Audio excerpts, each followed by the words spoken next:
कई कई भक्तों का भाव रहता है कि द्वारका में आकर के भगवान विवाह करके नहीं लाए थे, भगवान तो रुक्मिणी को भगा के लाए थे। कितने लोगों का ये भाव रहता?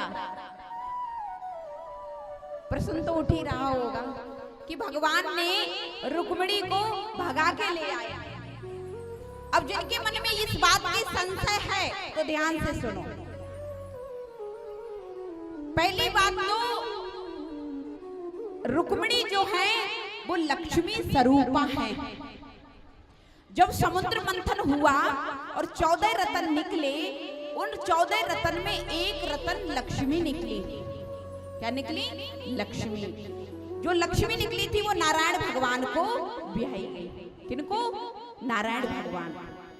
अब वही लक्ष्मी जब सीता जी बनकर आई त्रेता में तो श्री राम को ब्याही गई, और वही लक्ष्मी जब द्वापर में रुक्मिणी बनकर के आई तो भगवान कृष्ण को ब्याही गई।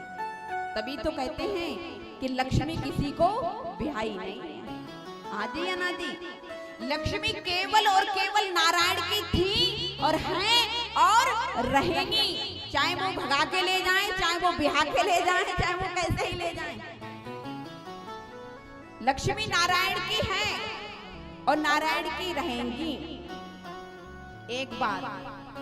दूसरी बात, लक्ष्मी का कभी गर्भ से जन्म नहीं होता है।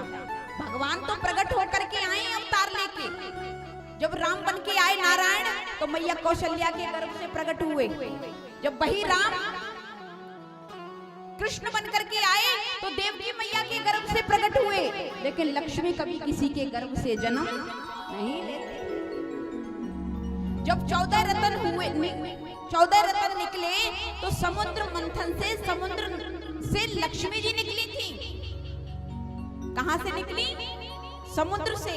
और वही लक्ष्मी जब जनकपुरी में आकर के प्रकट हुई तो पृथ्वी से निकली। कहां से निकली? पृथ्वी से।